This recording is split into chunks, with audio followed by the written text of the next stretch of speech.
Current density, relation of current density और electric current, current का relation electric field से, current का relation drift velocity से, current density का रिलेशन ड्रिफ्ट वेलोसिटी से, इन सारी टॉपिक्स को पढ़ के रखा है। आज हम लोग पढ़ने वाले हैं इलेक्ट्रिकल रेजिस्टेंस क्या होता है और ओम्स लॉ क्या है, इसको हम लोग पढ़ेंगे। इसके बाद धीरे धीरे और टॉपिक्स को देखेंगे जो कि हमारे इलेक्ट्रिकल रेजिस्टेंस और ओम्स लॉ से रिलेट होता हुआ टॉपिक होगा। तो जनरली अगर हम क्लास 10th में भी पढ़ के आए हुए हैं कि इलेक्ट्रिकल रेजिस्टेंस क्या है, तो हम ये कह लेते हैं कि जब भी कोई इलेक्ट्रॉन फ्लो करता है तो कंडक्टर की वो प्रॉपर्टी जिसके कारण इलेक्ट्रॉन के मोशन करने को कंडक्टर खुद अपोज करता है, ऐसी प्रॉपर्टी को हम लोगों ने इलेक्ट्रिकल रेजिस्टेंस कहा। तो जनरली हम ये कह सकते हैं कि electrical resistance is actually a hindrance to the flow of electron through a circuit.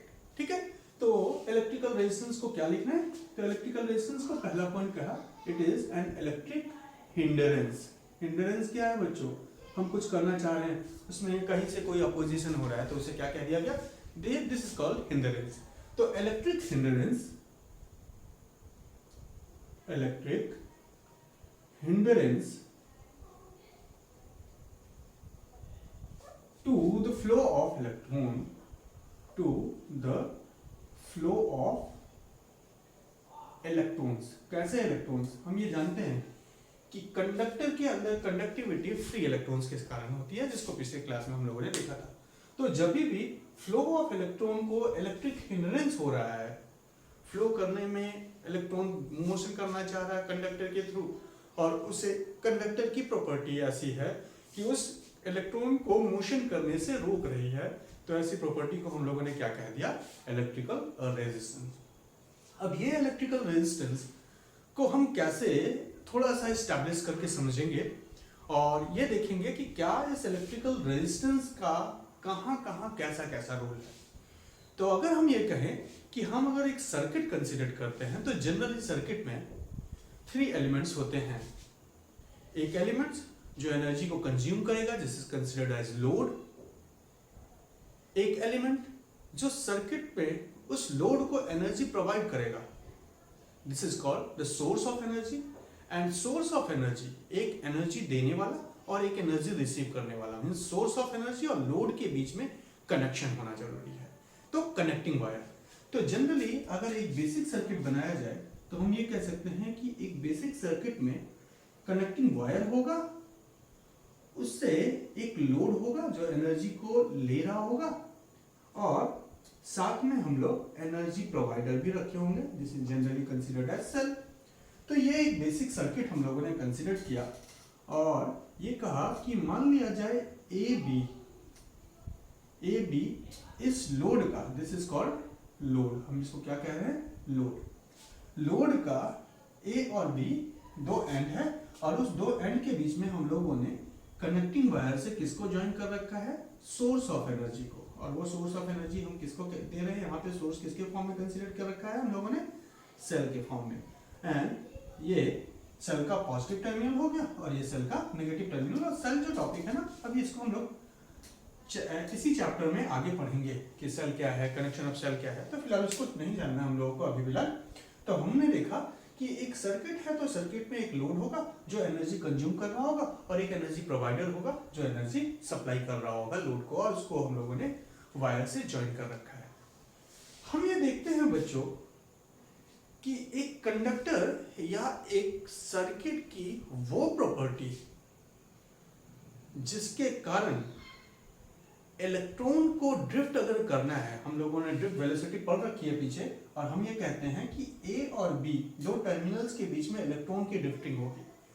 हमने पीछे ये भी जाना है कि डायरेक्शन ऑफ करंट कैसा होगा, तो हम कहेंगे direction of current from A to B होगा, this is the direction of current. और ये डायरेक्शन ऑफ करंट के अपोजिट डायरेक्शन में हमारे इलेक्ट्रॉन क्या करते हैं? ड्रिफ्ट करते हैं। तो ड्रिफ्ट वेलोसिटी किधर होगी? फ्रॉम बी टू ए।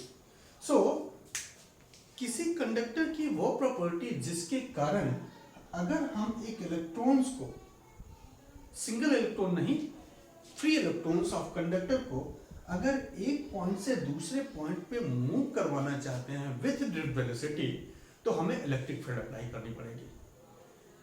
यही प्रॉपर्टी, जिस प्रॉपर्टी के कारण अगर एक पॉइंट से, एक एंड से दूसरे एंड पे फ्री इलेक्ट्रॉन को मोशन करवाना है, तो मोशन करवाने के लिए इन दोनों पॉइंट्स के बीच में हम लोगों को इलेक्ट्रिक फील्ड अप्लाई करनी पड़ेगी। इसी प्रॉपर्टी, जिस कारण हमें इलेक्ट्रिक फील्ड अप्लाई करनी पड़ रही है, उसी प्रॉपर्टी को हम लोग किसका नाम देंगे? इलेक्ट्रिकल रेजिस्टेंस का। ठीक है बच्चों, तो इसको भी हम यहाँ पे पॉइंट्स में नोट कर सकते हैं। The property of a conductor, property of conductor by virtue of which, by, तो जब हमारा इलेक्ट्रॉन मोशन कर रहा है, कौन सा इलेक्ट्रॉन? Free electron. तो ये फ्री इलेक्ट्रॉन जब मोशन कर रहा है तो इलेक्ट्रॉन्स, और भी जो इलेक्ट्रॉन्स हैं उनके बीच में अपोजिशन क्रिएट कर रहे हैं कॉलिजन के थ्रू, और पेरेंट्स न्यूक्लियाई जो है वो भी इलेक्ट्रॉन्स को मोशन करने से रोक रहा है कॉलिजन के थ्रू। तो जिसके कारण हम लोगों को इलेक्ट्रिक फील्ड की जरूरत पड़ती है ताकि हमारा इलेक्ट्रॉन मोशन कर पाए through a conductor with drift velocity, और ऐसी प्रॉपर्टी हमारी क्या कही जाती है? Electrical resistance. ठीक है, तो हमारा इलेक्ट्रिकल रेजिस्टेंस की थ्योरी ये है कि कंडक्टर की ऐसी प्रॉपर्टी कि अगर हम कंडक्टर के थ्रू फ्री इलेक्ट्रॉन्स को ड्रिफ्ट करवाना चाहते हैं तो हमें क्या देना पड़ेगा? इलेक्ट्रिक फील्ड अप्लाई करनी पड़ेगी एक्सटर्नल, और इसी प्रॉपर्टी जिसके कारण हमको एक्सटर्नल इलेक्ट्रिक फील्ड अप्लाई करनी पड़ती है, वो प्रॉपर्टी कौन सा है? Electrical resistance.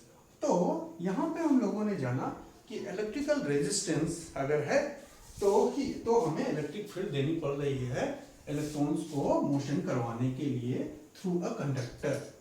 नाउ अब हम लोगों को मालूम है बच्चों कि अगर हम एक कंडक्टर कंसीडर करते हैं, थोड़ा माइक्रोस्कोपिक लेवल पे जाके देखा जाए, तो ये हम लोगों ने एक कंडक्टर कंसीडर किया और इस कंडक्टर के थ्रू हम ए और बी दो पॉइंट्स ले रहे हैं और मान लेते हैं कि डायरेक्शन ऑफ करंट इस कंडक्टर में हम लेते हैं ए से बी की तरफ। इसका मतलब इसमें जो इलेक्ट्रॉन ड्रिफ्ट हो रहे होंगे वो बी से ए हो रहे होंगे। तो अब ये बी से ए इलेक्ट्रॉन ड्रिफ्ट करेगा, तो ड्रिफ्ट करने के दौरान अपने इस कंडक्टर के अंदर जो पेरेंट्स न्यूक्लियस है, उन पेरेंट्स न्यूक्लियस से ये कॉलिजन भी कर रहा होगा, साथ साथ जो इलेक्ट्रॉन की डेंसिटी इसमें है, और भी इलेक्ट्रॉन्स है, सिंगल इलेक्ट्रॉन्स नहीं, उन इलेक्ट्रॉन्स से भी कॉलिजन होने के चांसेस बढ़ रहे हैं, जिसके कारण इस इलेक्ट्रॉन को अगर बी से ए तक जाना है तो इसे कुछ ना कुछ एनर्जी हमें सप्लाई करनी पड़ेगी। इसका मतलब कि to move an electron from B to A an external work done is applied on the body. तो हम ये कह सकते हैं, इस पॉइंट को अगर लिखा जाए तो ये कह सकते हैं कि some work need to be done to move electron from one point to another point. ठीक है, तो अगर हम कुछ ना कुछ वर्क करते हैं, मान लिया जाए कि ये दो टर्मिनल हम लोगों ने कंडक्टर का कंसीडर कर लिया, एक टर्मिनल यहाँ पे, दूसरा टर्मिनल यहाँ पे। अब हम कह रहे हैं कि अगर ये मेरे लेफ्ट हैंड से कंडक्टर मेरे यहाँ से इस जगह से अगर एक इलेक्ट्रॉन निकलता है और ऐसे मूव करके इधर जाता है, तो मूव करने के दौरान पेरेंट्स न्यूक्लियस होगा, वो इस इलेक्ट्रॉन को मोशन करने से रोक रहा होगा, जिसको हम लोगों ने पीछे पढ़ रखा है, जिसके कारण थर्मल वेलोसिटी कॉज हो रही थी, कॉलिजन हो रहा था, रिलैक्सेशन टाइप पढ़े थे हम लोगों ने, ढेर सारी चीजों को पढ़ा था। तो जब कॉलिजन हो रहा होगा तो इस कॉलिजन में मींस इस इलेक्ट्रॉन को मोशन करने के लिए हमें एनर्जी देनी पड़ेगी, तभी ये जाके मोशन कर पाएगा। सेम उसी तरीके से कि अगर हम एक कंटेनर ले लेते हैं, मान लिया जाए एक ट्यूब ले लिया और इस ट्यूब के अंदर हम वाटर फिल कर लेते हैं, तो अगर हम इसके अंदर वाटर फिल कर रखे हैं और हम दोनों सिरा को, इसके दोनों एंड को अगर हम इक्वल हाइट पे रखते हैं, तो हम ये कहेंगे क्या इधर की वाटर की कंटेंट, लेफ्ट साइड के वाटर की कंटेंट क्या राइट साइड, या राइट साइड के वाटर की कंटेंट क्या लेफ्ट साइड मोशन करेगा? तो हम ये कहेंगे कि नहीं। ऐसे कंडीशन पे अगर यहाँ का टोटल एनर्जी और यहाँ की टोटल एनर्जी सेम है तो फ्लो ऑफ वाटर करंट नहीं होने वाला है, यहाँ सारे वाटर मॉलिक्यूल्स क्या रहेंगे? स्टिल रहेंगे। सो ऐसे कंडीशन पे हम लोगों को मालूम है कि अगर हमें यहाँ से यहाँ तक पानी को पहुंचाना है तो ऐसे कंडीशन पे हम लोगों को क्या करना पड़ेगा? प्रेशर डिफरेंस क्रिएट करना पड़ेगा। प्रेशर डिफरेंस क्रिएट कैसे कर सकते हैं हम लोग, तो हम कहेंगे इस ट्यूब को, ये जो हॉरिजॉन्टल है इसको हल्का सा टिल्ट करेंगे, और जैसे टिल्ट करेंगे वैसे हम देखेंगे पानी का फ्लो होना शुरू करेगा। तो सेम उसी तरह की थ्योरी यहाँ पे भी हम अप्लाई करें कि कंडक्टर के दोनों पॉइंट पे हमारी पोटेंशियल जो है वो कांस्टेंट है। ऐसे कंडीशन पे अगर कंडक्टर के थ्रू, ये हमने कंडक्टर कंसीडर किया, इस कंडक्टर के दोनों एंड पे अगर हम पोटेंशियल का डिफरेंस क्रिएट कर दे, तो ये पोटेंशियल का डिफरेंस क्रिएट करते ही हम देखेंगे इलेक्ट्रॉन का फ्लो होना शुरू कर जाएगा। तो हम लोग को ये मालूम है कि अगर हम लोगों को इलेक्ट्रॉन को ड्रिफ्ट करवाना है तो ऐसे कंडीशन पे हमें दोनों एंड्स के बीच में कंडक्टर के क्या करना पड़ेगा, पोटेंशियल डिफरेंस अप्लाई करना पड़ेगा।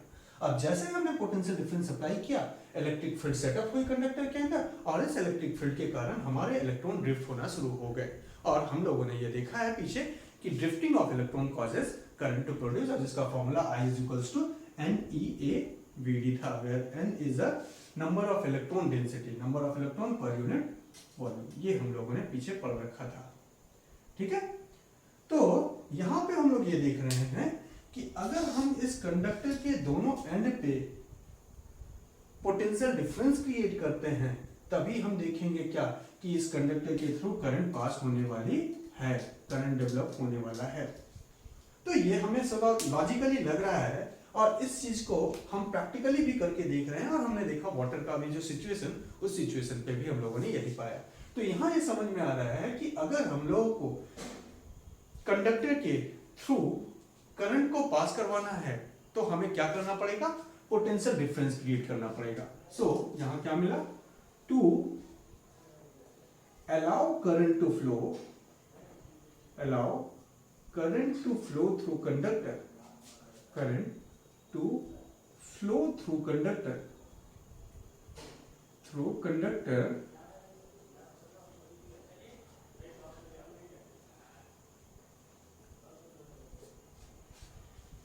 we have to apply potential difference across its end, apply potential difference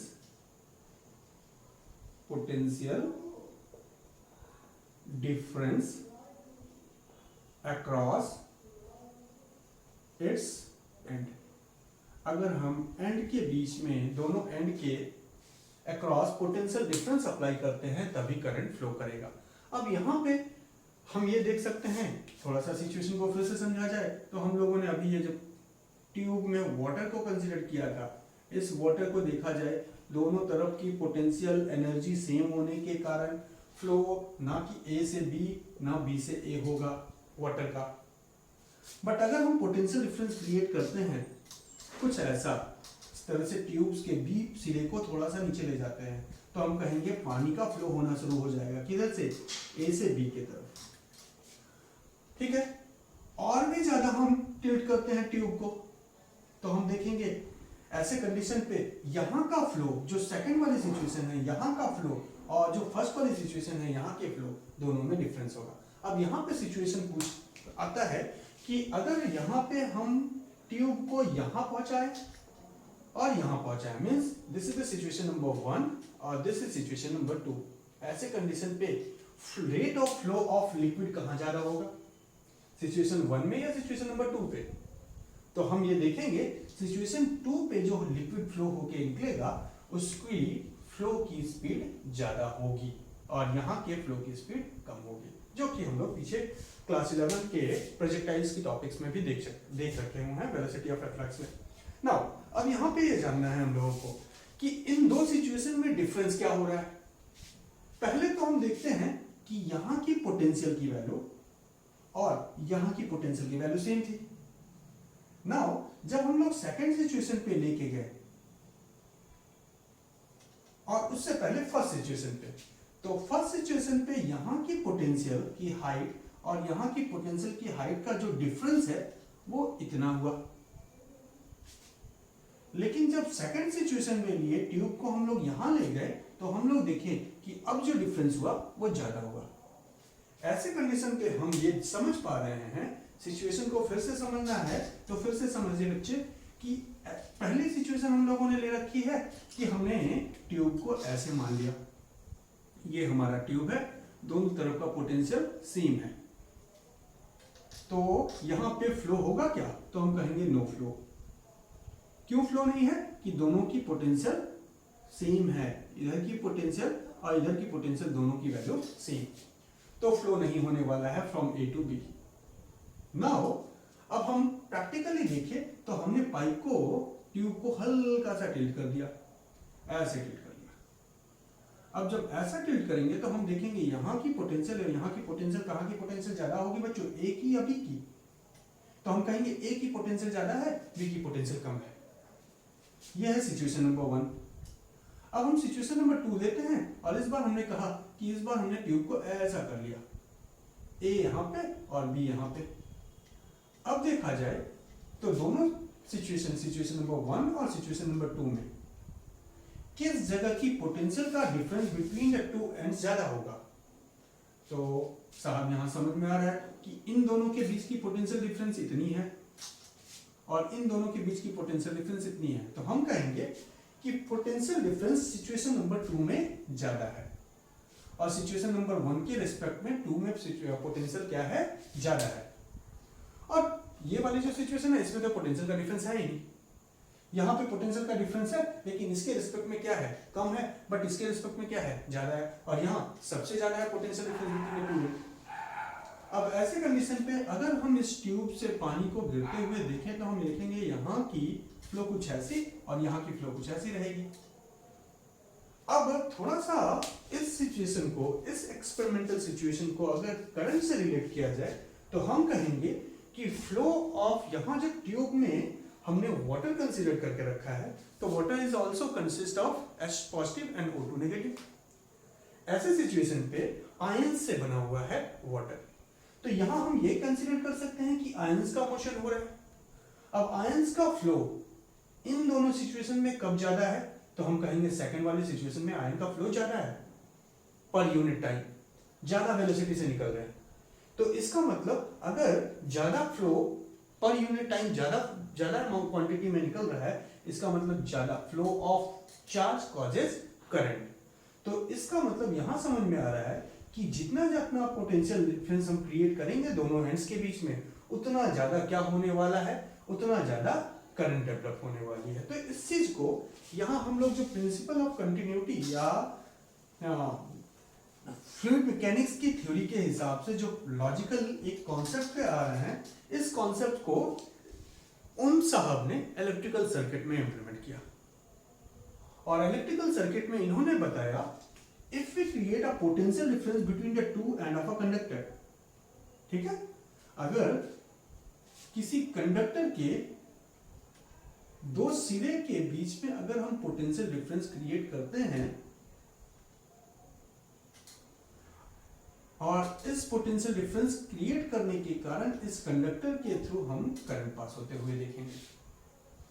और इन्होंने साथ में ये भी देखा कि यहां जो करंट पास होगी कंडक्टर के थ्रू वो डायरेक्टली प्रोपोर्शनल होगी कि कितना पोटेंशियल डिफरेंस हम लोगों ने अप्लाई किया, जो कि यहां से लॉजिकली फिट बैठ रहा था। तो अब हम लोगों को यह जानना है कि ओम्स का रिलेशन क्या है। तो हम कहेंगे ओम्स साहब ने इस पोटेंशियल डिफरेंस और करंट को लेके एक रिलेशन स्टैब्लिश किया और इस रिलेशन में बाद में उन्होंने रेजिस्टेंस के बारे में भी जिक्र किया। क्योंकि हम लोग टॉपिक स्टार्ट किए हैं रेजिस्टेंस, इसलिए हम ओम्स लॉ में भी रेजिस्टेंस की ही बात करने वाले हैं। तो ओम्स का इक्वेशन क्या कहता है? तो ओम्स लॉ कहते हैं, ओम्स अपने लॉ में ये बताए कि अगर हम फिजिकल स्टेट कंडक्टर की कांस्टेंट रखें, फिजिकल स्टेट कांस्टेंट रखने का मतलब कंडक्टर, जिस कंडक्टर के थ्रू हम करंट पास करवाना चाहते हैं उसका टेम्परेचर चेंज ना होने पाए, प्रेशर ना चेंज हो रहा हो, मैकेनिकल स्ट्रेस ना चेंज हो रहा हो, तो इसी चीज को हम कहेंगे physical state of a conductor. तो keeping physical state of a conductor, ये स्टेटमेंट था इनका, keeping physical state remain constant, physical state remain constant. अगर हम फिजिकल स्टेट को कांस्टेंट रखते हैं, यहां आपको ये मालूम करके रखना होगा कि ये फिजिकल स्टेट क्या है। तो इस कंडक्टर का टेम्परेचर, प्रेशर और मैकेनिकल स्ट्रेस जो इसके ऊपर लग रहा है, ये हमारे इसके अंदर फिजिकल स्टेट में आएंगे। अगर by keeping physical state remain constant, current in the conductor, current that is I in the conductor or circuit कह ले, in the circuit is directly proportional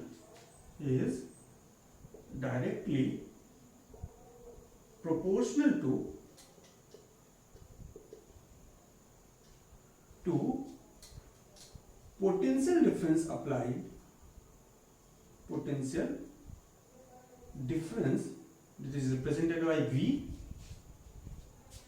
applied across its terminal, ठीक है। किसी भी दो पॉइंट्स के बीच में कंडक्टर अगर कहा जाए तो कंडक्टर के दोनों एंड्स के बीच में अगर हम पोटेंशियल डिफरेंस अप्लाई करते हैं तो करंट जो डेवलप होगा, करंट जो फ्लो होगा उस कंडक्टर के थ्रू या उस सर्किट के थ्रू, वो डायरेक्टली प्रोपोर्शनल होगा किसके, पोटेंशियल डिफरेंस। और कंडीशन क्या होनी चाहिए, ये फिजिकल स्टेट कैसा रहना चाहिए, कांस्टेंट रहना चाहिए, ठीक है। तो जिसको हम लिख सकते हैं current in the conductor is directly proportional to potential difference. Here V is the potential difference and I is the current flowing through the conductor, ठीक है। I करंट फ्लो हो रहा है इस कंडक्टर के थ्रू, और हम ये सर्किट में देखें तो हमने कितना पोटेंशियल अप्लाई कर रखा है, V।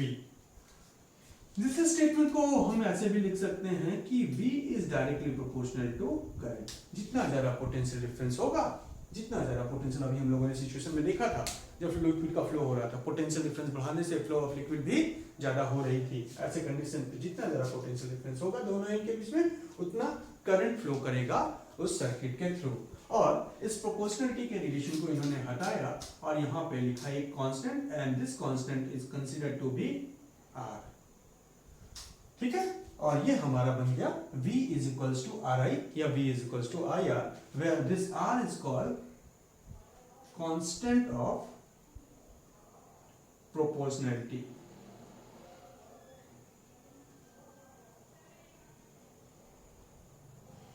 Constant of proportionality. और इसी कांस्टेंट ऑफ प्रोपोर्शनैलिटी को हम लोगों ने किसका नाम दे दिया, इलेक्ट्रिकल रेजिस्टेंस का नाम दे दिया बच्चों। इलेक्ट्रिकल रेजिस्टेंस को किससे रिप्रेजेंट करना है, R से। नाउ यहां से अगर देखा जाए तो ओम्स का रिलेशन हमारे पास क्या मिलता है, ओम्स साहब का ये कहना है कि अगर फिजिकल स्टेट सर्किट की कांस्टेंट रखी जाए तो V is equals to IR, where V is the potential difference and I is the current and R is what, it is an electrical resistance, ठीक है। तो यहां से अगर इक्वेट करें तो हम ये कह सकते हैं R equals to V upon I। So electrical resistance is the ratio of potential difference per unit current through the circuit। समझ में आ रहा है, ठीक है। तो यहां हम लोगों ने क्या जाना कि अभी मैंने देखो पहले ही बताया था आप लोगों को कि हम लोग इलेक्ट्रिकल रेजिस्टेंस की स्टडी कर रहे हैं, इसलिए ओम्स लॉ में भी हम लोग किसके बारे में डिस्कस करेंगे, इलेक्ट्रिकल रेजिस्टेंस में। और यहाँ जो R है हमारे रिलेशन में कांस्टेंट की वैल्यू मिली है, that is electrical resistance of the circuit, और R की वैल्यू क्या मिल गई, V अपॉन I, ठीक है बच्चों। नाउ अब यहाँ से देखा जाए तो हम ये कह सकते हैं कि अगर हम थोड़ा सा सिचुएशन को और आगे जाने तो हम कहेंगे कि अगर हम सर्किट, क्लास 10th में हम लोगों ने पढ़ा था कि हम लोगों ने एक सर्किट बनाई थी, सर्किट के थ्रू एक्सपेरिमेंट परफॉर्म किया, एक्सपेरिमेंट परफॉर्म करके हम एक ग्राफ ड्रॉ किए थे जहां हम पोटेंशियल डिफरेंस और करंट के बीच में रिलेशन एस्टैब्लिश करने की कोशिश किए थे। और हम लोगों ने देखा था कि अगर हम पोटेंशियल डिफरेंस और करंट, इलेक्ट्रिकल करंट का ग्राफ ड्रॉ करें तो हम पाएंगे कि ओम्स लॉ, ओम्स के रिलेशन के हिसाब से कंडक्टर के थ्रू यहाँ जो ग्राफ बनने वाला है वो लीनियर बनने वाला है, लीनियर ग्राफ बनने वाला है, ठीक है। सो अगर हम V और I के बीच में ग्राफ ड्रॉ करें बच्चों तो हम ये पाएंगे कि the graph between V and I is always comes to be linear for what, for a conductor which follow Ohm's law, linear graph होगा, ठीक है, समझ पा रहे। और यहां से हम लोग ये जानते हैं कि हमारे पास ओम्स लॉ में हम लोगों ने क्या पाया कि V is directly proportional to I and V is equals to RI या IR, where R is equals to V upon I, ठीक है। यहाँ पे तो इतना पोर्शन क्लियर हो रहा है कि कि व्हाट इज आर, तो R is electrical resistance. What is electrical resistance? The property of a conductor by virtue of which we require an electric field to move an electron through one end of a conductor to another end under the action of by drift velocity. ठीक है, तो ऐसे condition पे और mechanically mathematically हम लोगों ने जो फॉर्मूला पाया वो R इज इक्वल्स टू क्या मिला, V अपॉन I. यहाँ पे V क्या है, तो पोटेंशियल डिफरेंस है और पोटेंशियल डिफरेंस को हम लोग किस में मेजर करते हैं, वोल्ट में, और I क्या है, करंट है, और करंट को हम लोग किस में मेजर करते हैं, एम्पियर में. सो यहाँ पे हम लोगों को जानना ये है बच्चों कि रेजिस्टेंस का फॉर्मूला तो हम लोगों ने जान लिया. रेजिस्टेंस का फॉर्मूला क्या मिल रहा है, R is equals to V upon I. अब इसकी अगर यूनिट बनाए तो हम कह सकते हैं its unit of resistance is V stand for volt upon ampere. और इस वोल्ट अपॉन एम्पियर को हम लोगों ने क्या लिख लिया, हम लोगों ने इस वोल्ट अपॉन एम्पियर को रेजिस्टेंस के यूनिट मान ली और इसी को हम लोगों ने ओम से भी रिप्रेजेंट करना शुरू कर दिया. और जनरली हम लोग इसको ओमेगा के सिंबल से रिप्रेजेंट करना शुरू करें. तो what is the unit of resistance, it is considered to be omega and this whose symbol is represented as ohms. This is the symbol of, and volt upon ampere is also called ohm. तो what is the unit of resistance, it is ohm और volt पर ampere. ठीक है, अब आगे देखना है हम लोगों को कि हम लोगों ने यूनिट जान ली, साथ में हम लोगों ने ये जान लिया कि इसका इक्वेशन क्या है, R is equals to V upon I. साथ में हम लोगों ने जाना है कि ये प्रॉपर्टी है, और अगर प्रॉपर्टी है तो कैसी क्वांटिटी होगी, तो इट इज स्केलर क्वांटिटी. तो यहाँ पे लिखते हैं कैसी क्वांटिटी है, electrical resistance is scalar quantity. And last one छोटा सा टॉपिक हम लोग यहाँ पे देख लें जो कि डायमेंशन है. तो डायमेंशन अगर कैलकुलेट करें बच्चों तो हम कहेंगे यहाँ वोल्ट है, पोटेंशियल डिफरेंस है, और पोटेंशियल डिफरेंस का फॉर्मूला अगर लिखा जाए तो हम कहते हैं resistance is equals to potential difference upon current. हम डायमेंशन एस्टैब्लिश करना चाहते हैं तो डायमेंशन के लिए हम लोग कहाँ जाएंगे, हम लोग फंडामेंटल क्वांटिटीज पे जाएंगे. तो क्या करंट फंडामेंटल क्वांटिटीज है, yes, current is a fundamental quantity. क्या potential difference is a fundamental quantity, no, potential difference is not a fundamental quantity. So now we can replace potential difference with its fundamental units. तो हम यहाँ पे लिख सकते हैं कि हम लोगों ने पीछे की क्लास में पढ़ रखा है कि potential difference is also written as work done per unit charge upon current. और वर्क की यूनिट तो हम लोग को मालूम है, वर्क का डायमेंशन क्या है, तो work is a form of energy and it's dimension is ml square t minus 2. Charge का डायमेंशन क्या है, तो हम कहेंगे चार्ज का डायमेंशन है at.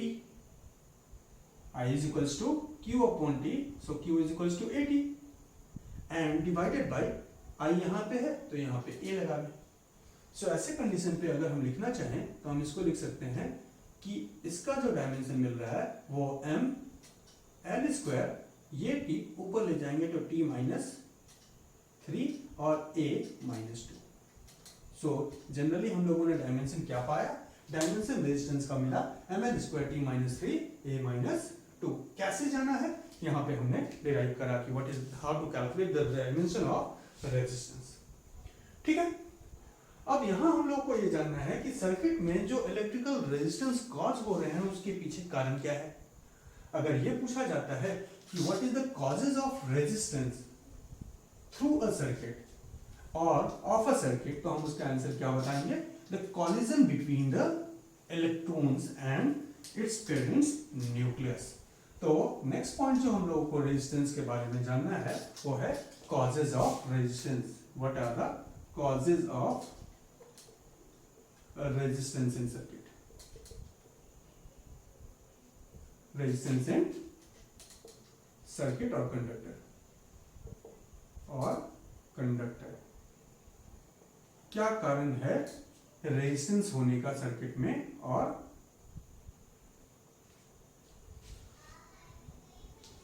कंडक्टर के थ्रू. तो हम कहेंगे द कॉलिजन बिटवीन, क्या आंसर है, कॉलिजन बिटवीन इलेक्ट्रॉन्स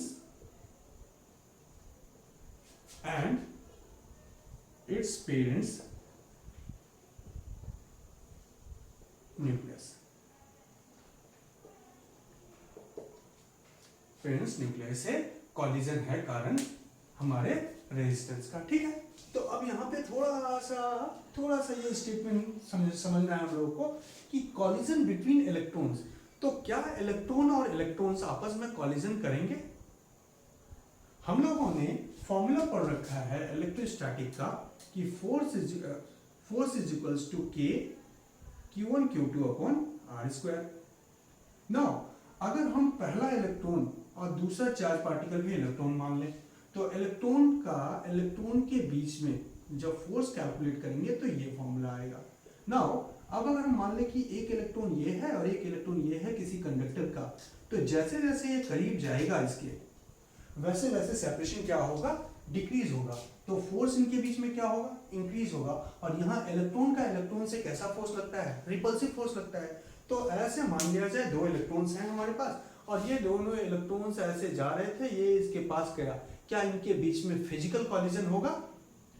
तो हम कहेंगे नहीं, फिजिकल कॉलिजन नहीं हो सकता, क्योंकि फिजिकल कॉलिजन अगर होता है तो आर की वैल्यू क्या हो जाएगी, बहुत ही कम हो जाएगी, नेग्लिजिबल। ऐसे कंडीशन पे फोर्स क्या होगा, इनफाइनाइट। ऐसे कंडीशन पे तो रिपल्सन होने वाला है। तो हम ये कहेंगे कि यहाँ जो कॉलिजन लिखा जा रहा है ना, इस कॉलिजन का मतलब ये नहीं कि फिजिकल कांटेक्ट में आना, यहाँ पे वर्चुअल कॉलिजन भी है, जिसको हम लोग क्लास 11 के टॉपिक में भी पढ़ रखे हैं कि collision not necessary to be in impact collision हो, कांटेक्ट हो दोनों बॉडीज के बीच में, ठीक है। तो कॉजेज ऑफ रेजिस्टेंस क्या हो गया बच्चों, causes of resistance in the circuit or a conductor is the collision between the electron और electrons cloud and its parents nucleus. Now अब हम लोग को जानना है कि अभी हम लोगों ने ओम्स लॉ के बारे में डिस्कस किया और ये कहा ओम्स लॉ, ये हम लोगों ने ओम्स लॉ पढ़ा और ओम्स लॉ में जाना कि V इज इक्वल्स टू क्या होता है, IR।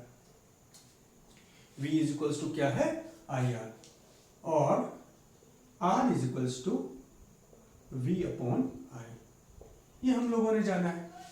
तो अब यहाँ पे ये जानना है कि क्या हर एक, जिस भी कंडक्टर की बात करें, कोई भी ऐसा एलिमेंट्स कंसीडर कर ले जिसके थ्रू करंट पास होता है।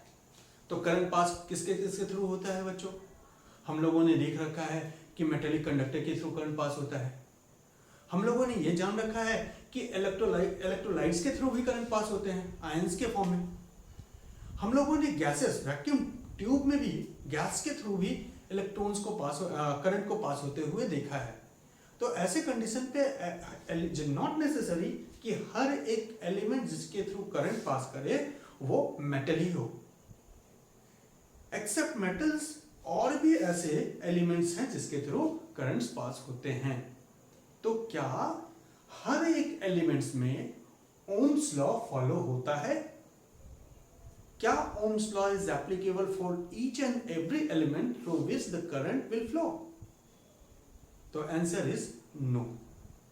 अब यहां पे थोड़ा सा ये जानना है हम लोगों को कि अगर किसी भी, ये एक साइंस का लॉ है कि अगर कोई भी इक्वेशन या कोई भी लॉ फंडामेंटली सारे एलिमेंट्स के लिए, सारे सिस्टम्स के लिए एप्लीकेबल नहीं होता है, तो ऐसे कंडीशन पे उस लॉ को हम फंडामेंटल लॉ नहीं कहते हैं। तो यहां पे क्वेश्चन है कि क्या Ohm's law is a fundamental law?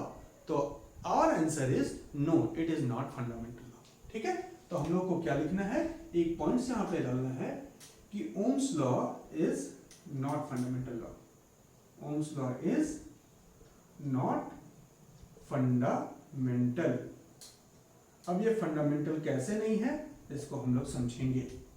तो फंडामेंटल तो तब होता जब ये सारे एलिमेंट्स जिसके थ्रू करंट पास होता है पोटेंशियल डिफरेंस देने से, उसके थ्रू ये फॉलो करता, ये लॉ फॉलो करता कि V is directly proportional to I और R is equals to V upon I। But हम लोगों ने बच्चों प्रैक्टिकली जब सारे एलिमेंट्स के बारे में पढ़ा ना, तो हम लोगों ने देखा कि कुछ तो एलिमेंट्स ऐसे हैं जिसके लिए ओम्स लॉ फॉलो हो रहा है और कुछ ऐसे एलिमेंट्स हैं जिसके लिए ओम्स लॉ फॉलो नहीं हो रहा है, ठीक है।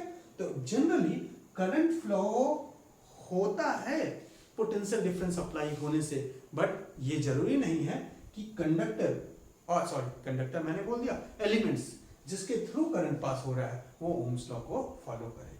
तो ऐसे कंडीशन पे ऐसा मटेरियल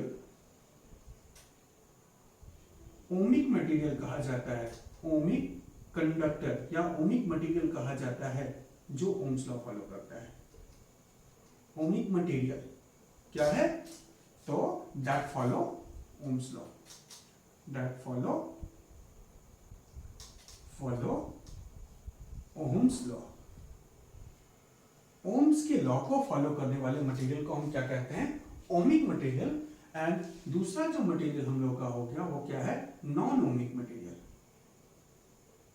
तो जनरली हम लोगों ने जब डिटेल स्टडी करी इलेक्ट्रिकल सर्किट में, हम लोगों ने जब देखा कि पोटेंशियल डिफरेंस अप्लाई करने के बाद करंट फ्लो हो रहा है, तो करंट फ्लो करने में हम लोगों ने देखा कुछ ऐसे मटेरियल हैं जो ओम्स लॉ को फॉलो किए और कुछ ऐसे मटेरियल हैं जो ओम्स लॉ को फॉलो नहीं किए। जो ओम्स लॉ को फॉलो किए उनको हम लोगों ने क्या लिखा? ओमिक मटेरियल बोला, और जिसको जो ओम्स लॉ को नहीं फॉलो कर रहे हैं उनको हम लोग कहेंगे नॉन ओमिक मटेरियल। तो इसको क्या लिखते हैं? That not follow, that does not follow Ohm's law, Ohm's law. ठीक है, अब हम ये कैसे जानेंगे कि कौन सा मटेरियल ओमिक है या कौन सा मटेरियल नॉन ओमिक है? इसको जानने के लिए मीन्स ऐसा मटेरियल जो ओम्स लॉ को फॉलो किया वो ओमिक हो गया, और जो ओम्स लॉ को नहीं फॉलो किया वो ओमिक नहीं है, उसे हम नॉन ओमिक कहेंगे। तो हम इसको कैसे अपने एक्सपेरिमेंट्स के थ्रू बता सकते हैं? तो इसको जानने के लिए हम लोग एक सर्किट कंसीडर करते हैं। मान लिया जाए ये हमने एक सर्किट लिया and we don't know about the element, whether it is conductor और इट इज सेमीकंडक्टर और it is gases state vacuum tube और रेक्टिफायर और ट्रांजिस्टर, क्या है हमें नहीं मालूम। हम लोगों ने इसके थ्रू क्या अप्लाई किया? Potential difference. क्योंकि ओम साहब का कहना है कि अगर पोटेंशियल डिफरेंस अप्लाई करते हो तो एलिमेंट्स के थ्रू करंट पास होगा, और करंट उतना ही ज्यादा होगा जितना ज्यादा हम लोगों ने पोटेंशियल डिफरेंस दे रखा है। तो इसको जानने के लिए कि कौन सा मटेरियल ओमिक है और कौन सा मटेरियल ओमिक नहीं है, जिसके लिए हम लोगों ने एक एक्सपेरिमेंट देखा, एक एलिमेंट ले लिया, अननोन एलिमेंट, उसके थ्रू क्या किया? पोटेंशियल डिफरेंस क्रिएट कर दिया। ठीक है, अब इस पोटेंशियल डिफरेंस को हम लोग घटाना बढ़ाना शुरू करें, और घटाना बढ़ाना शुरू करने के बाद हम लोगों ने एक ग्राफ बनाया। किसके किसके बीच में? तो हम कहेंगे वोल्टेज, जिसको किस में मेजर किया जा रहा है? वोल्ट में, और करंट, जिसको हम लोगों ने किस में मेजर किया है? एम्पियर में। तो वोल्टेज और करंट के बीच में रिलेशन बनाया, और हमने देखा कि जैसे जैसे हम पोटेंशियल को बढ़ाते जा रहे हैं वैसे वैसे करंट भी सर्किट में बढ़ता जा रहा है। और हम जब ज्वाइन किए तो हमने एक स्ट्रेट लाइन पाया।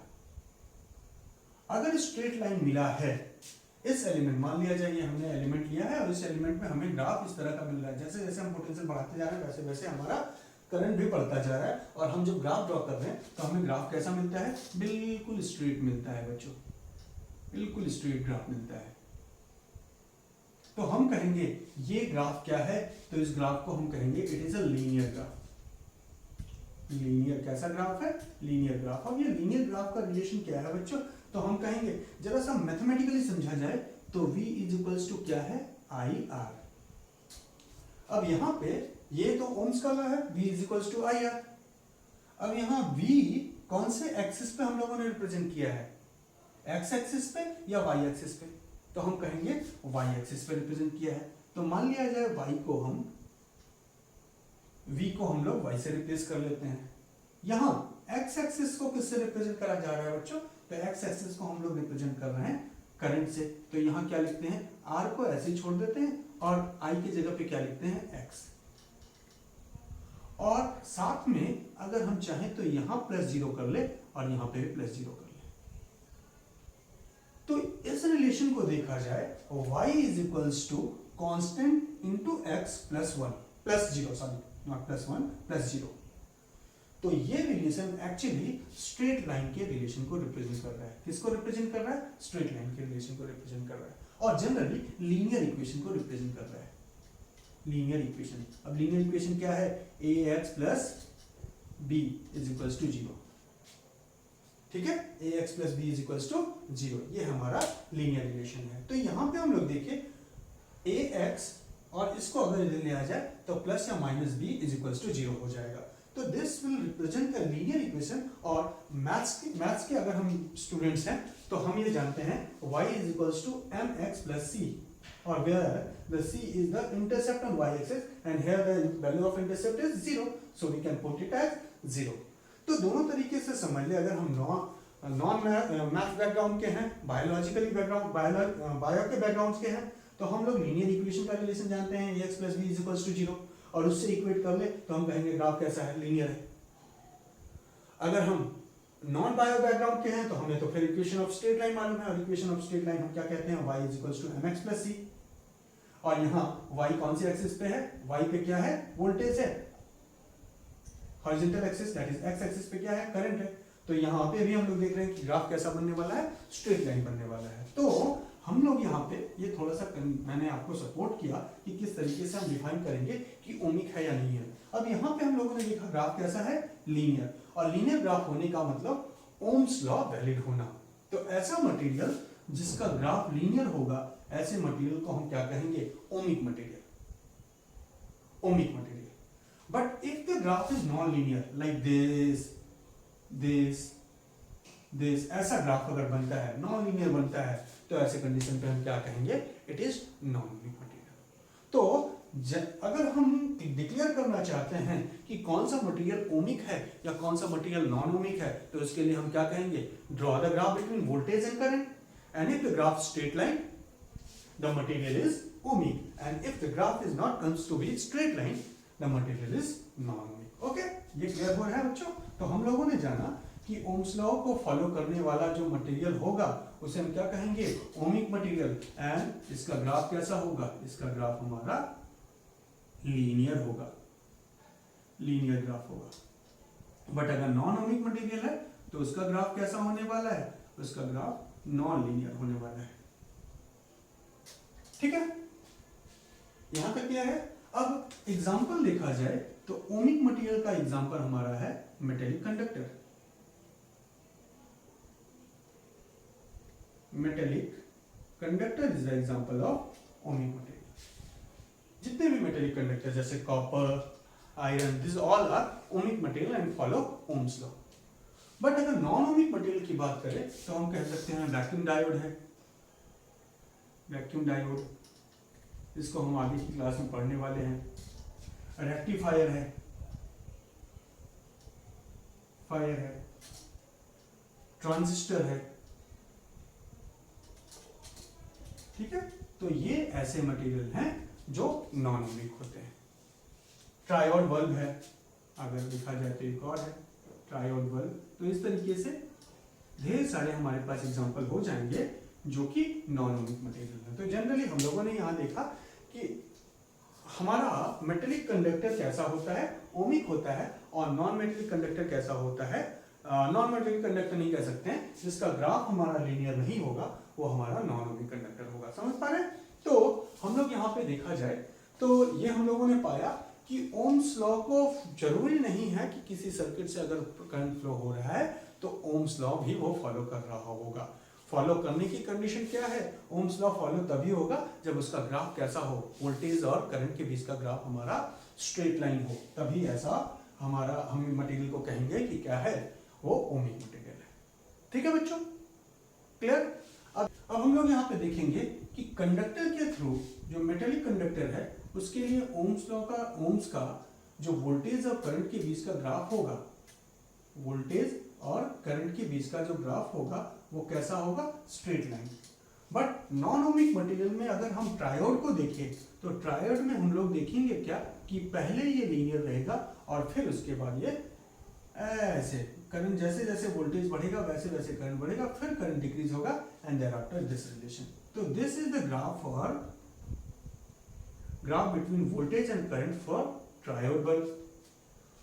वहीं हम लोग डायोड को देखें तो डायोड के कंडीशन पे, रेक्टिफायर के कंडीशन पे, यहां जो हम लोग को ग्राफ मिलने वाला है वो ग्राफ ऐसा हो जाएगा वोल्टेज और करंट के बीच में।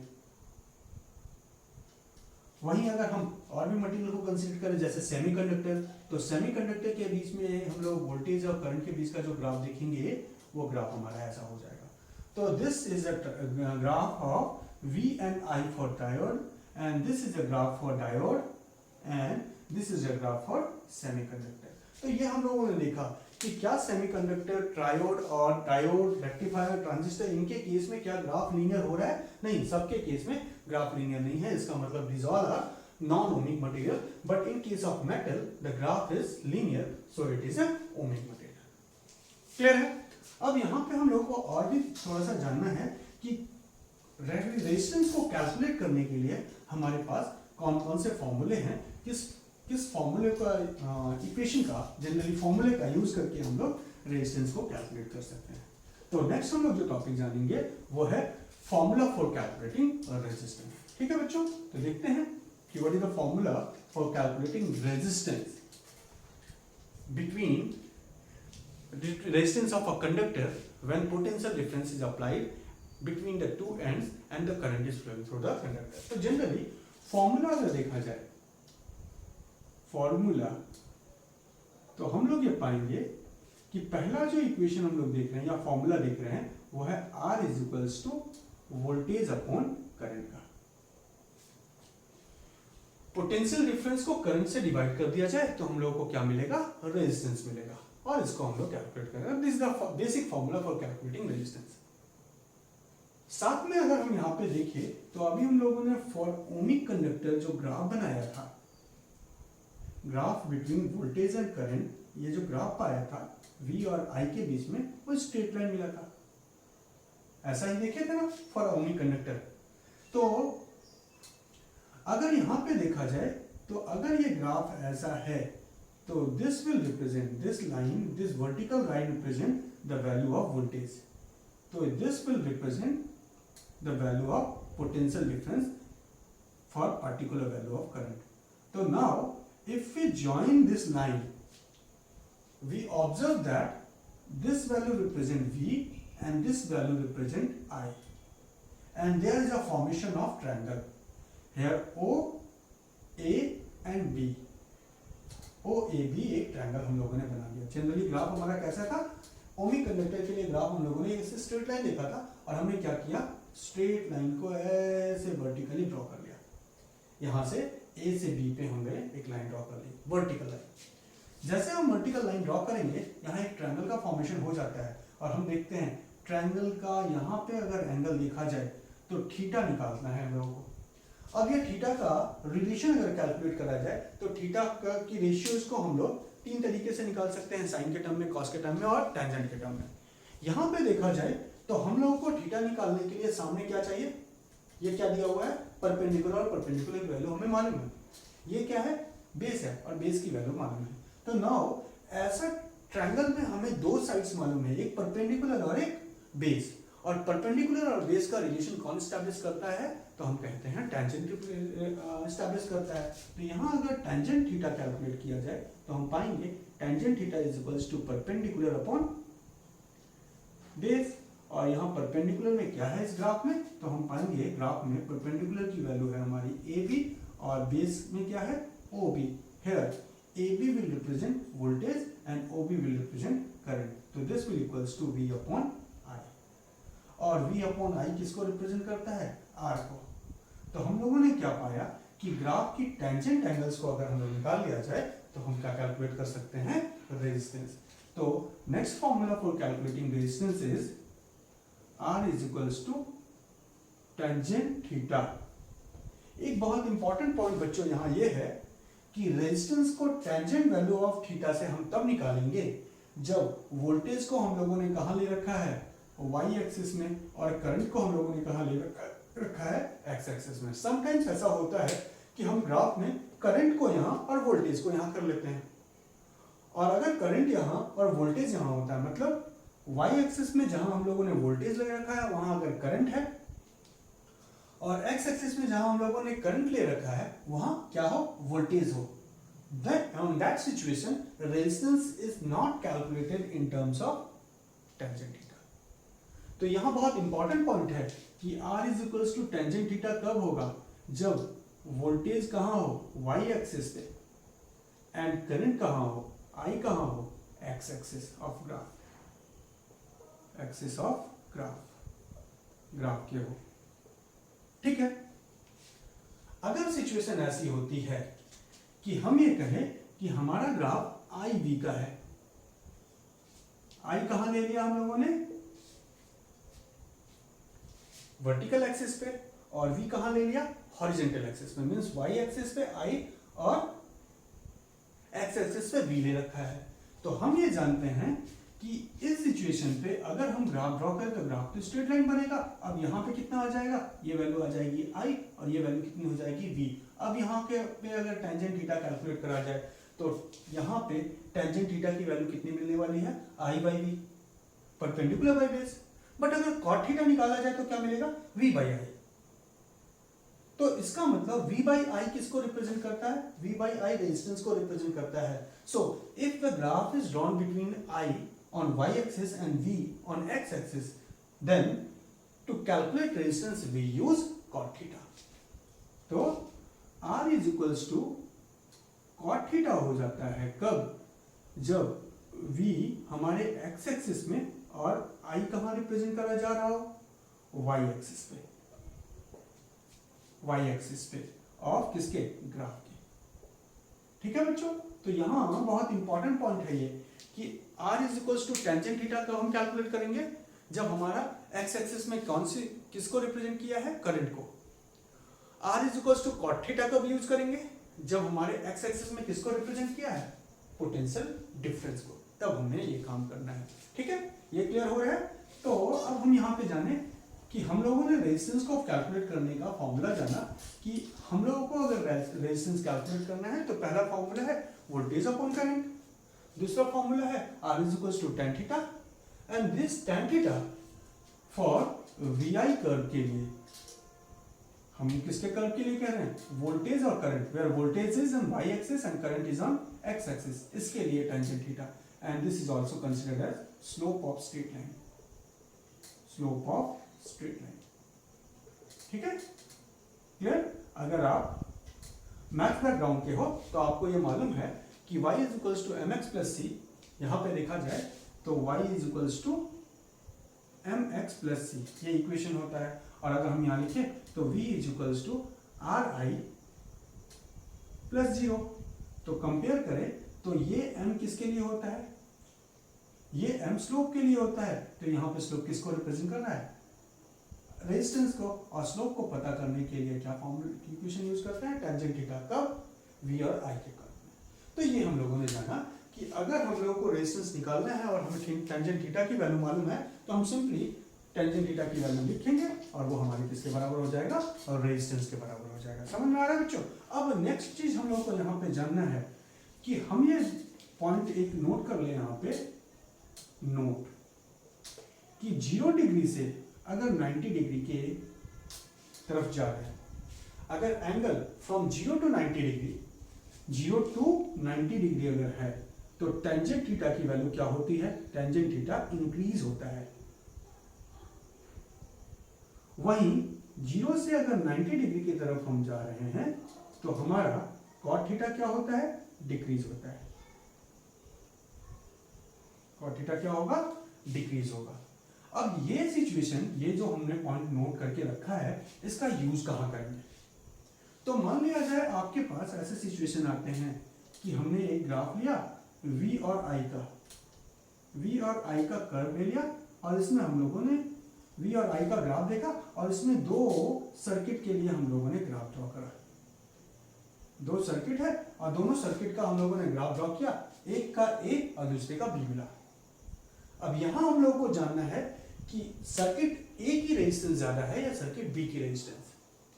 ठीक है, तो हम कैसे जस्टिफाई करेंगे किस सर्किट की रेजिस्टेंस ज्यादा है।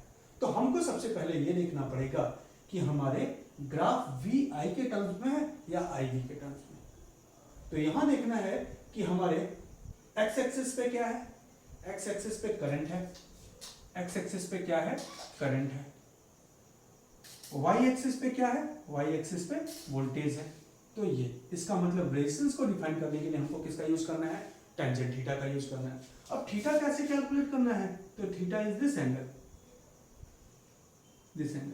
अब यहां देखा जाए तो this is theta 1 and this angle is greater then theta 1, तो इसको ले लिए थीटा 2।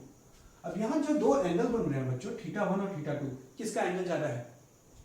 तो हम देखेंगे कि θ2 जो है वो θ1 से ज्यादा है। Here θ2 is greater than θ1।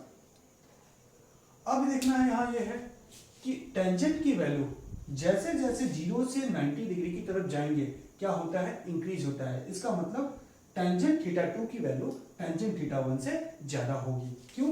क्योंकि θ2 θ1 से ज्यादा है। तो tangent θ2 is greater than tangent θ1। ठीक है।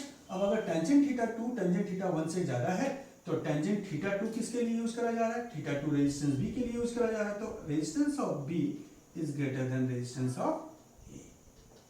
तो यहां हम लोग जानेंगे कि यहां के सिचुएशन को कंक्लूड किया जाए तो हम ये कह सकते हैं कि जितना ज्यादा V और I के कर्व में, V मीन्स Y एक्सिस पे वोल्टेज हो और X एक्सिस पे करंट हो, तो अगर एंगल ज्यादा है तो रेजिस्टेंस भी ज्यादा होगा। Greater will be the value of tangent theta, greater will be the resistance. But अगर यहाँ पे I और V का कर्व होता, ना कि V और I का, तो ये रिलेशन इनवर्स हो जाता। तो हम क्या कहेंगे कि अगर यहीं पे इसी ग्राफ को ऐसे बना दिया जाए कि यहाँ हम लोगों ने करंट ले लिया और यहाँ हम लोगों ने पोटेंशियल डिफरेंस ले लिया और ये दो सिचुएशन ले ली, एक A और दूसरा B, यहाँ का एंगल θ1 और यहाँ का एंगल θ2। ठीक है। तो इस ग्राफ में देखा जाए तो हम किसके बेसिस पे, I V का ग्राफ है, तो रेजिस्टेंस को निकालने के लिए हम लोग को cot थीटा चाहिए, tan थीटा चाहिए। तो I कहाँ है? Y एक्सिस पे। I कहाँ है? X एक्सिस पे। हमारे ग्राफ में I कहाँ है?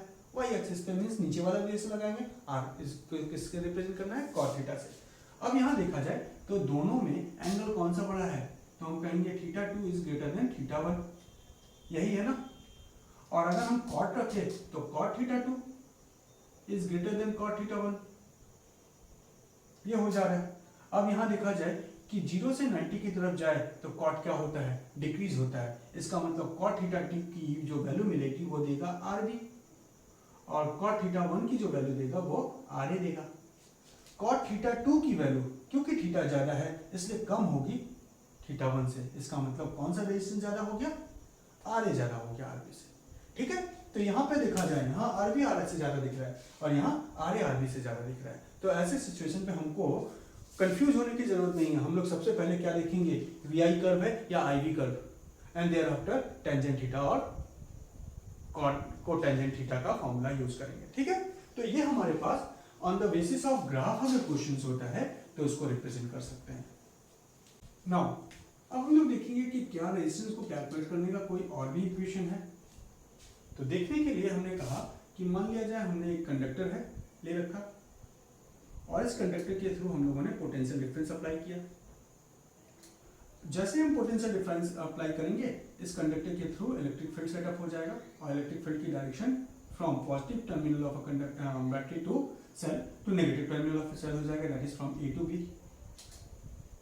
Let the length of a conductor is taken as L and area of cross section of a conductor is taken as R. Sorry, A. Area of cross section of a conductor is taken as A. So हम ये जानते हैं कि resistance का basic formula क्या है? R is equals to V upon I. What is V? Potential difference between the two ends. Potential difference का formula हम लोगों ने, अगर इलेक्ट्रिक फील्ड का फॉर्मूला पोटेंशियल डिफरेंस से रिलेट किया जाए तो हम ये पीछे चैप्टर 2 में पढ़ रखे हैं कि E is equals to potential difference upon length of a conductor, and जिसको हम लिख सकते हैं E is equals to V upon L. So V is equals to क्या हो जाएगा बच्चों? V is equals to E into L. तो यहाँ हम V को रिप्लेस करें तो क्या लिख सकते हैं? E upon E into L, length of a conductor. और करंट का फॉर्मूला हम लोग ये जानते हैं, I का बेसिक फॉर्मूला क्या है? तो I is equals to Q by T, और जिसको हम लोगों ने सॉल्व किया था तो in terms of drift velocity क्या पाए थे? NEA into ड्रिफ्ट वेलोसिटी, ये फॉर्मूला जाना था। और उसके बाद जब ड्रिफ्ट वेलोसिटी को in terms of electric field, क्योंकि हमारे पोटेंशियल डिफरेंस में हम लोगों ने इलेक्ट्रिक फील्ड में रखा है तो करंट को भी इलेक्ट्रिक फील्ड के टर्म्स में रखे तो हम पाएंगे NEA और VD की वैल्यू क्या मिली थी? E upon M electric field into relaxation times. So यहाँ से अगर देखा जाए तो करंट का फॉर्मूला क्या आ गया, N E square upon M, N E square upon M A E into tau. और अगर हम इसको यहाँ सब्स्टिट्यूट करते हैं तो हम लोग को क्या मिलने वाला है, N E square upon M, और इस एम को मैं ऊपर लिख दे रहा हूँ, ये जो नीचे वाला एम है यहाँ से ऊपर चला जाएगा, और A E into tau, A tau electric field. Now the electric field will cancel out, और अगर इलेक्ट्रिक फील्ड कैंसिल आउट कर लिया तो हम लोग इसको ऐसे लिख सकते हैं, M upon N E square tau, M upon N E square tau L by A. ठीक है, तो अब रेजिस्टेंस का हम लोग फॉर्मूला बनाए, तो resistance is equals to M upon N E square tau L by A. What is M here? M is the mass of electron. What is E? Charge of electron. What is tau? Relaxation times. And what is small m? It is number of electron per unit volume. And what is the length of a conductor? And what is the area of cross section? तो हम लोग resistance का जो तीसरा formula हम लोगों ने देखा, वो फॉर्मूला क्या है, R is equals to M upon N E square tau L by A. और ये जो M upon N E square tau है ना, इसको हम लोगों ने क्लास 10th में किसके टर्म्स में पढ़ रखा है, तो रेजिस्टिविटी के टर्म्स में पढ़ रखा है। और हम लोगों ने क्लास 10th में पढ़ा था कि R is equals to rho L by A, where this rho is called resistivity and its value is defined by m upon n square tau. तो यहाँ पे हम लोगों ने रेजिस्टेंस का जो फॉर्मूला पाया वो क्या पा रहे हैं, R is equals to rho L by A. What is rho? Resistivity of a conductor, और L क्या है, length of a conductor, and A is the area of cross section. ठीक है, और अगर हम रेजिस्टिविटी को लिखना चाहें तो मटेरियल, नेचर ऑफ मटेरियल के टर्म्स क्या है, मास of electron upon number of electron per unit volume into electron का चार्ज इनटू रिलैक्सेशन टाइम्स। तो रेजिस्टेंस का फॉर्मूला हम लोग यहाँ से एक और लिख सकते हैं, इसको ऐसे कहा जाए कि resistance is equals to R is equals to rho L by A. ठीक है, इस m अपॉन एन स्क्वायर को किससे रिप्लेस कर लिया, m upon N square tau को रेजिस्टिविटी से रिप्लेस कर लिया। अभी आगे देखा जाए तो हम यहाँ पे ये जो एरिया ऑफ कंडक्टर है, इस एरिया ऑफ कंडक्टर को हम यहाँ से देखा जाए तो क्योंकि ये सिलेंड्रिकल कंडक्टर ले रखे हैं, इसलिए हम इसको क्या लिख सकते हैं, पाई आर स्क्वायर भी लिख सकते हैं। सो इसको और इलैबोरेट करा जाए तो रेजिस्टेंस का एक और फॉर्मूला मिल रहा है, that is rho upon L divided by pi radius का स्क्वायर। अब इस कंडक्टर के लिए ये पा रहे हैं हम लोग, जरूर नहीं कि हर एक कंडक्टर के लिए ये रिलेशन हो। ठीक है, फॉर सिलेंड्रिकल कंडक्टर, और cylindrical conductor generally wire cylindrical ही होता है, तो उसके लिए हम लोगों ने ये फॉर्मूला पाया in terms of diameter of a wire, और अगर रेजिस्टेंस ऑफ अ वायर, और इस रेजिस्टेंस को अगर डायमीटर से रिप्लेस करें तो हम कैसे, ये स्मॉल आर से लिख लें क्योंकि मिसलीड होंगे हम लोग। यहाँ स्मॉल आर क्या रिप्रेजेंट कर रहा है, तो यहाँ small R is the radius of a wire, इस वायर का रेडियस। और हम ये जानते हैं कि डायमीटर का फॉर्मूला क्या होता है, तो diameter equals to V equals to 2 times of R। तो R को रिप्लेस करेंगे तो क्या हो जाएगा, R को रिप्लेस करेंगे तो d/2। तो यहाँ पे एक और इक्वेशन हम बना सकते हैं कि resistance is equals to rho L upon diameter का स्क्वायर इनटू यहाँ किससे मल्टीप्लाई करना है, 4 से। ठीक है, तो हम पाई भी मिस कर दिया मैंने, यहाँ पे पाई लिख सकते हैं, pi D square into rho L into 4 divided by pi D square. So this is the formula for calculating और रेजिस्टेंस। ठीक है बच्चों, तो इस तरीके से हम लोग रेजिस्टेंस के लिए, रेजिस्टेंस किसी भी कंडक्टर का रेजिस्टेंस अगर कैलकुलेट करना चाहते हैं तो उसके लिए हमारे पास ये सारे फॉर्मूलेस हैं। This is the basic formula, that is R is equals to V upon I, और अगर हमारा VI का कर्व है तो R is equals to tangent theta, IR का कर्व है तो R is equals to cot theta. और हम लोगों ने लिखा कि इन टर्म्स ऑफ अगर हम लोगों को लेंथ ऑफ अ कंडक्टर और एरिया ऑफ कंडक्टर के बेसिस पे चाहिए तो R is equals to rho L by A होता है, और where rho is equals to m upon n square tau. What is m here, m is the mass of electron, free electron का mass, और small m किसको represent कर रहा है, small m total number of electron per unit volume को represent कर रहा है। ठीक है, यहाँ स्मॉल m किसको रिप्रेजेंट किया है, number of electron per unit volume को रिप्रेजेंट किया है। तो ये हमारे पास कुछ फॉर्मूलेज हैं जिसका यूज करके हम रेजिस्टेंस को कैलकुलेट कर सकते हैं। ठीक है, अब यहाँ पे हम लोग जरा सा रेजिस्टेंस का कैलकुलेशन हम लोगों ने देख लिया कि रेजिस्टेंस को कैलकुलेट करने के लिए हमारे पास कितने फॉर्मूलेज हैं और किन फॉर्मूलेज का एप्लीकेशन कहाँ करना है, इसको हम लोग सीखेंगे अपने नेक्स्ट क्लास में। तो आज की क्लास में हम लोगों ने ये जाना कि इलेक्ट्रिकल रेजिस्टेंस होती क्या है, इलेक्ट्रिकल रेजिस्टेंस को कैलकुलेट करने के लिए फॉर्मूला क्या है, और ओम्स लॉ क्या है। क्या ओम्स लॉ सारे के सारे करंट कैरिंग मटेरियल के लिए एप्लीकेबल है या नहीं है, अगर नहीं है तो क्या, और है तो क्या।